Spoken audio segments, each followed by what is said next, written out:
ರೈತರ ಪರವಾಗಿರ್ತೇವೆ. ಅನೇಕ ಕಾರ್ಯಕ್ರಮಗಳನ್ನು ರೈತರಿಗೆ ಮಾಡ್ತೇವೆ, ಸಹಾಯ ಮಾಡಿದ್ದೇವೆ, ಅನೇಕ ಕಾರ್ಯಕ್ರಮಗಳನ್ನು ರೂಪಿಸಿದ್ದೇವೆ. ಅದರಲ್ಲಿ ಈ ಕಾರ್ಯಕ್ರಮನೂ ಕೂಡ ಒಂದು ಅಂತಕ್ಕಂಥದ್ದನ್ನು ತಮಗೆ ತಿಳಿಸಲಿಕ್ಕೆ ಬಯಸ್ತಾ ಇದ್ದೇನೆ. ಯಾಕಂತಂದ್ರೆ ರೈತರು ಈ ದೇಶದ ಬೆನ್ನೆಲುಬು. ಅದಕ್ಕೋಸ್ಕರ ಕರ್ನಾಟಕ ಸರ್ಕಾರ ಪ್ರತಿ ವರ್ಷ ರೈತರ ಪಂಪ್ಸೆಟ್ಗಳಿಗೆ 19,000 ಕೋಟಿ ಸಬ್ಸಿಡಿಯನ್ನು ಕೊಡ್ತಾ ಇದ್ದೇವೆ. 19,000 ಕೋಟಿ. ಈ ಕುಸುಮ್ ಸಿ ಯೋಜನೆ ಕೇಂದ್ರ ಸರ್ಕಾರದ ಯೋಜನೆ.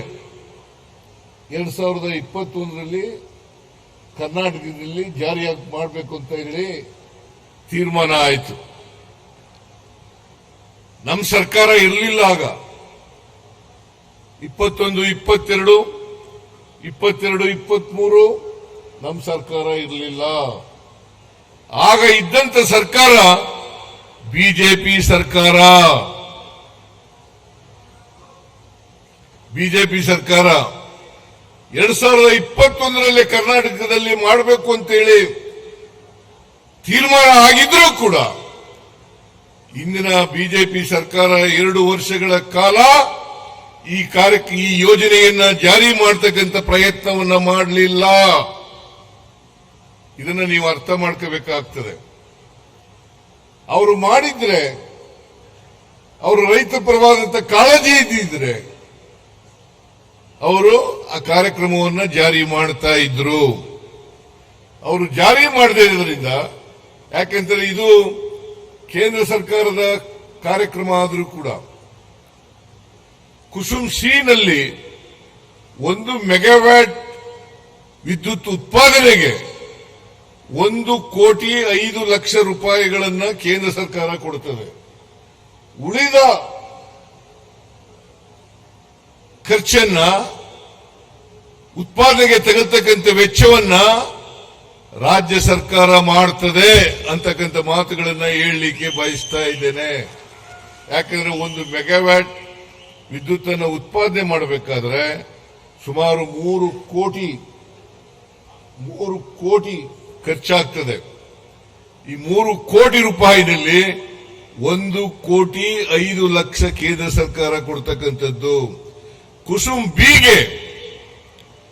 ಬಿ ಈಗಾಗಲೇ ಜಾರಿನಲ್ಲಿದೆ.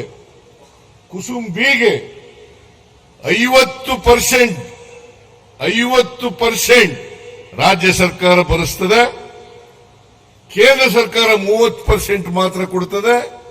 ಮತ್ತೆ ಇನ್ವೆಸ್ಟರ್ಸ್ 20% ಅನ್ನು ಕೊಡ್ತಾರೆ. ನಾನು ಮತ್ತೊಮ್ಮೆ ಪುನರುಚ್ಚಾರ ಮಾಡ್ತೇನೆ, ಇದು ಕೇಂದ್ರ ಸರ್ಕಾರದ ಕಾರ್ಯಕ್ರಮ ಆದರೂ ಕೂಡ ರಾಜ್ಯ ಸರ್ಕಾರ 50% ಕೊಡುತ್ತದೆ. ಕೇಂದ್ರ ಸರ್ಕಾರ ಕೊಡೋದು 30%. ಇನ್ನು ಉಳಿದ 20% ಯಾರು ಬಂಡವಾಳ ಹಾಕ್ತಾರೆ ಅವ್ರು ಕೊಡ್ತಕ್ಕಂಥದ್ದು. ಅಂದ್ರೆ ನಾನು ಯಾಕೆ ಈ ಮಾತನ್ನ ಹೇಳ್ತಾ ಇದ್ದೀನಿ ಅಂತಂದ್ರೆ, ಇದು ಕೇಂದ್ರ ಸರ್ಕಾರದ ಕಾರ್ಯಕ್ರಮ ಆದರೂ ಕೂಡ ಪ್ರಧಾನಮಂತ್ರಿಗಳ ಕುಸುಮ್ ಕಾಂಪೋನೆಂಟ್ ಸಿ ಅಂತ ಇದ್ರೂ ಕೂಡ ರಾಜ್ಯ ಸರ್ಕಾರ ಹೆಚ್ಚು ಹಣವನ್ನ ಖರ್ಚು ಮಾಡುತ್ತದೆ. ನಾವು ಯಾಕೆ ಮಾಡ್ತಾ ಇದ್ದೀವಿ ಅಂತಂದ್ರೆ, ರೈತರು ಈ ದೇಶದ ಬೆನ್ನೆಲುಬು.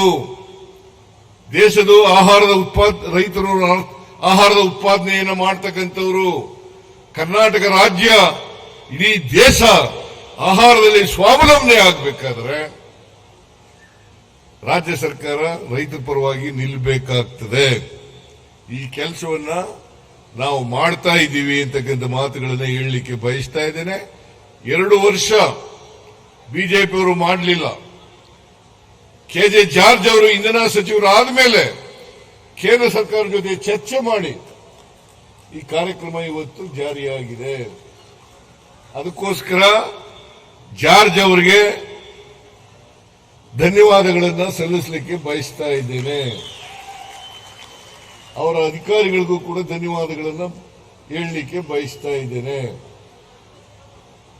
ಗೊತ್ತಾಯ್ತಲ್ಲ ಈಗ ನಿಮಗೆ?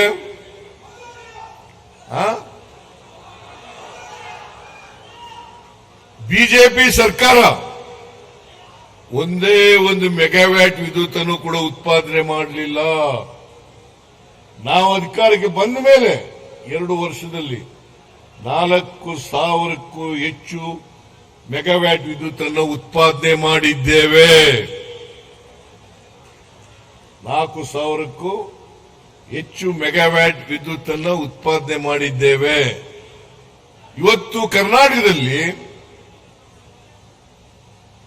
35,000 ಮೆಗಾವ್ಯಾಟ್ ವಿದ್ಯುತ್ ಬಳಕೆ ಆಗ್ತಾ ಇದೆ, ಉತ್ಪಾದನೆ ಆಗ್ತಾ ಇದೆ. ಬಹುಶಃ 2030ಕ್ಕೆ 60,000 ಮೆಗಾವ್ಯಾಟ್ ವಿದ್ಯುತ್ ಅನ್ನ ಉತ್ಪಾದನೆ ಮಾಡಿ ಸರಬರಾಜು ಮಾಡಬೇಕು ಅಂತಕ್ಕಂಥ ಗುರಿಯನ್ನ ನಮ್ಮ ರಾಜ್ಯ ಸರ್ಕಾರ, ಕಾಂಗ್ರೆಸ್ ಸರ್ಕಾರ ಇಟ್ಕೊಂಡಿದೆ ಅಂತಕ್ಕಂಥ ಮಾತುಗಳನ್ನು ತಮಗೆ ತಿಳಿಸಲಿಕ್ಕೆ ಬಯಸ್ತಾ ಇದ್ದೆ. ಇದರರ್ಥ ನಾವು ರೈತರ ಪರವಾಗಿದ್ದೇವೆ. ವಿದ್ಯುತ್ ಅನ್ನ ರೈತರಿಗೆ ಸಾಕಷ್ಟು ಕೊಡಬೇಕು ಅಂತಕ್ಕಂಥದ್ದು ನಮ್ಮ ತೀರ್ಮಾನ. ಯಾಕಂತಂದ್ರೆ ರೈತರು ವಿದ್ಯುತ್ ಅನ್ನ ಬಳಸಿ ವಿದ್ಯುತ್ ಪಂಪ್ಸೆಟ್ಗಳನ್ನ ಬಳಸದೆ ಹೋದರೆ ಬಹಳ ತೊಂದರೆ ಆಗ್ತದೆ, ಆಹಾರದ ಉತ್ಪಾದನೆ ಕಡಿಮೆ ಆಗ್ತದೆ ಅಂತ ಹೇಳಿ ಈ ಕಾರ್ಯಕ್ರಮವನ್ನು ನಾವು ಮಾಡ್ತಾ ಇದ್ದೀವಿ. ಅದಕ್ಕೋಸ್ಕರನೇ 19,000 ಕೋಟಿ ರೂಪಾಯಿಗಳ ಸಬ್ಸಿಡಿಯನ್ನ ರೈತರ ಪಂಪ್ಸೆಟ್ಗಳಿಗೆ ಕೊಡ್ತಾ ಇರತಕ್ಕಂಥದ್ದು ರಾಜ್ಯ ಸರ್ಕಾರ. ಯಾವತ್ತೂ ಕೂಡ ನಾವು ರೈತರಿಗೆ ಸಬ್ಸಿಡಿ ಕೊಡೋದನ್ನ ನಿಲ್ಲಿಸ್ತಕ್ಕಂಥ ಕೆಲಸವನ್ನ ಮಾಡಲ್ಲ. ಮೊದಲೇ ಕೊಟ್ಟಿರ್ತೀವಿ.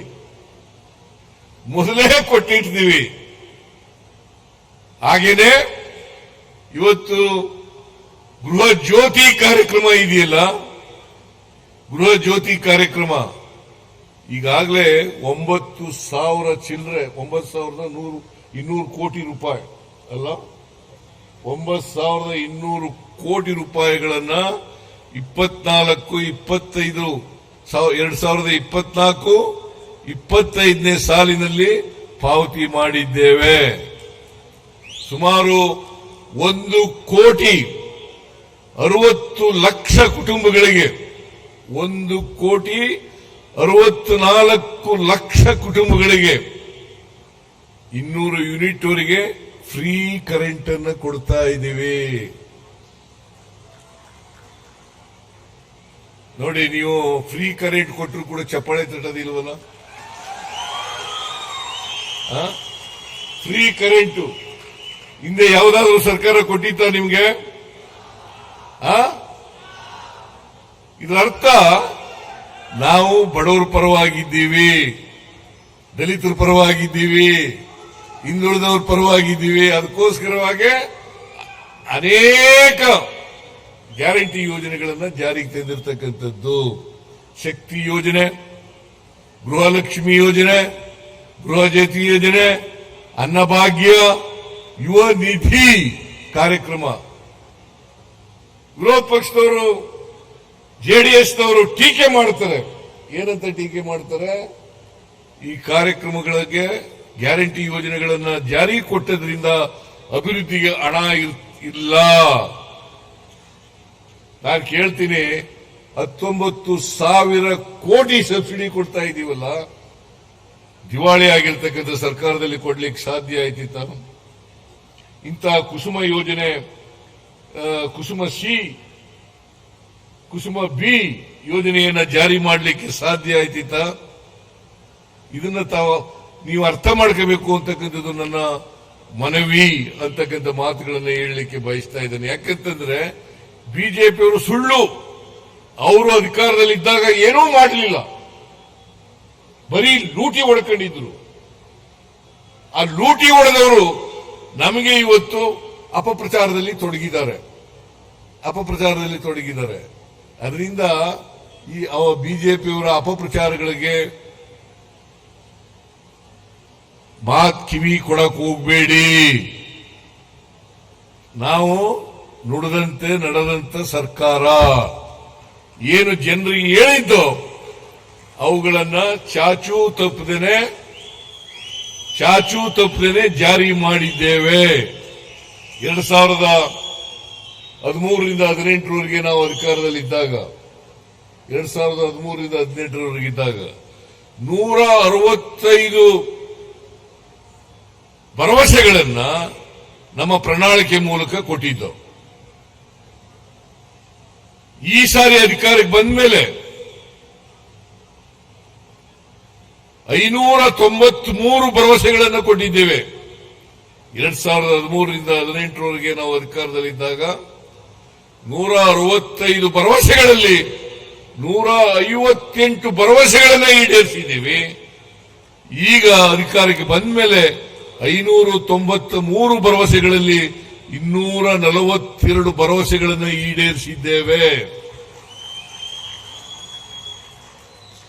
ಇನ್ನು 3 ವರ್ಷಗಳಲ್ಲಿ ಉಳಿದ ಭರವಸೆಗಳನ್ನೆಲ್ಲ ಜಾರಿ ಕೊಡ್ತಕ್ಕಂಥ ಪ್ರಯತ್ನವನ್ನ ಪ್ರಾಮಾಣಿಕವಾಗಿ ಮಾಡ್ತೇವೆ ಅಂತಕ್ಕಂಥ ಮಾತುಗಳನ್ನು ಹೇಳಲಿಕ್ಕೆ ಬಯಸ್ತಾ ಇದ್ದೇನೆ. ಒಟ್ಟಾರೆ ಕಾಂಗ್ರೆಸ್ ಸರ್ಕಾರ ನುಡಿದಂತೆ ನಡೆದ ಸರ್ಕಾರ, ಕೊಟ್ಟ ಮಾತಿನಂತೆ ನಡೆದ ಸರ್ಕಾರ. ಈಗಾಗಲೇ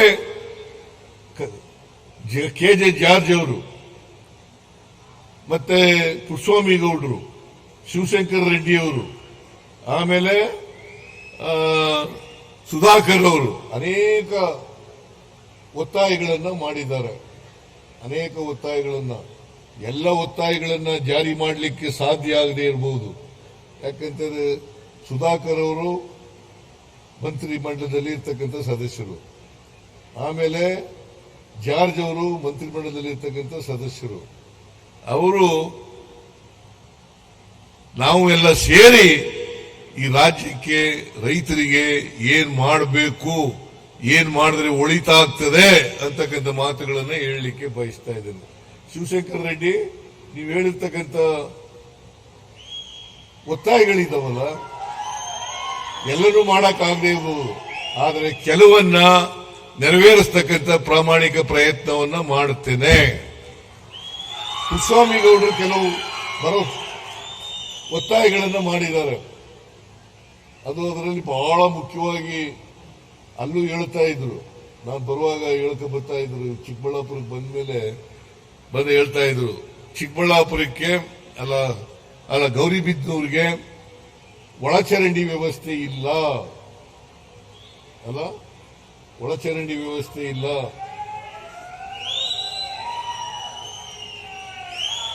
ಅದನ್ನ ಮಾಡಿಕೊಡಬೇಕು ಅಂತೇಳಿ ಅವರು ಒತ್ತಾಯಪೂರ್ವಕವಾಗಿ ಮನವಿಯನ್ನ ಮಾಡಿದ್ದಾರೆ. ನಾನು ಹೇಳಿದೆ, ಈ ವರ್ಷ ಬಜೆಟ್ ಮಂಡನೆ ಆಗ್ಬಿಟ್ಟದೆ, ಮುಂದಿನ ವರ್ಷ 100ಕ್ಕೆ 100 ನಿಮಗೆ ಒಳಚರಂಡಿ ವ್ಯವಸ್ಥೆಯನ್ನ ಮಾಡಿಕೊಳ್ಳೋಣ.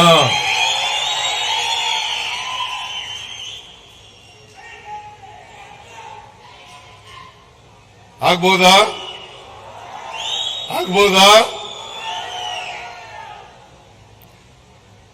ನಾನು ಕೊನೆಯಲ್ಲಿ ಇಷ್ಟೇ ಹೇಳೋದು, ಈ ಬಿಜೆಪಿಯವರು ಇದ್ದಾರಲ್ಲ, ಅಧಿಕಾರದಲ್ಲಿದ್ದಾಗ ಏನೂ ಮಾಡಲ್ಲ, ಬರೀ ಲೂಟಿ ಹೊಡೆಯೋದು, ಅಧಿಕಾರ ಹೋದ ಮೇಲೆ ಸುಳ್ಳು ಅಪಪ್ರಚಾರ ಮಾಡೋದು. ಅದನ್ನೆಲ್ಲ ನಂಬಕ್ ಹೋಗ್ಬೇಡಿ. ನಿಮ್ಮ ಆಶೀರ್ವಾದ ಹೇಗೆ 2013ರಲ್ಲಿ 23ರಲ್ಲಿ ಇತ್ತು, ಅದೇ ರೀತಿ ಆಶೀರ್ವಾದ ಯಾವಾಗಲೂ ಕೂಡ ನಮ್ಮ ಮೇಲೆ ಇರಲಿ ಅಂತಕ್ಕಂಥ ಮಾತುಗಳನ್ನು ಹೇಳಿ, ಪಟ್ಟಣ ಪಂಚಾಯತಿ ಹಳ್ಳಿಪುರ ಏನು ಹಳ್ಳಿಪುರದ ಪಟ್ಟಣ ಮೇಲ್ದರ್ಜೆಗೆ ಸರ್ ಪಟ್ಟಣ ಪಂಚಾಯತ್ ಅದು ಗ್ರಾಮ ಪಂಚಾಯತಿ ಆಗಿದೆ.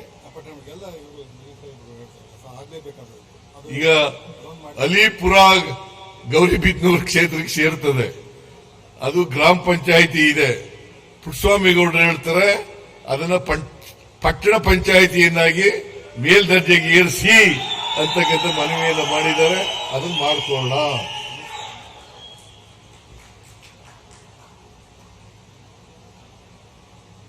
ಮಾಡ್ಕೊಳ್ಳೋಣ.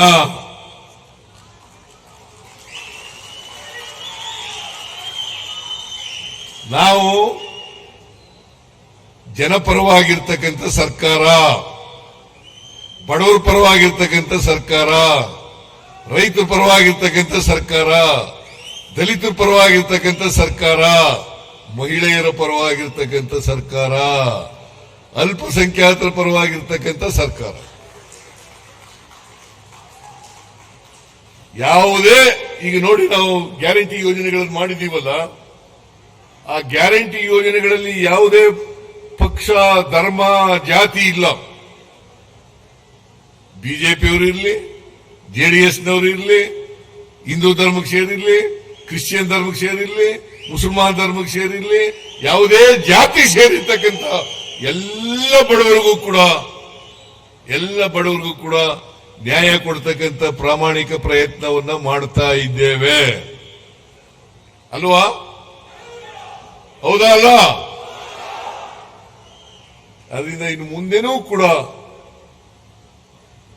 ಜನಪರವಾದಂಥ ಆಡಳಿತವನ್ನು ಕೊಡಲಿಕ್ಕೆ ಪ್ರಾಮಾಣಿಕವಾಗಿ ನಾವು ಪ್ರಯತ್ನ ಮಾಡ್ತೇವೆ. ನಿಮ್ಮ ಆಶೀರ್ವಾದ. ಹೆಚ್ಚಿನ ವಿಡಿಯೋಗಳಿಗೆ ಪ್ರತಿಧ್ವನಿ ಯೂಟ್ಯೂಬ್ ಚಾನೆಲ್ ಸಬ್ಸ್ಕ್ರೈಬ್ ಮಾಡಿ, ಬೆಲ್ ಐಕಾನ್ ಕ್ಲಿಕ್ ಮಾಡಿ.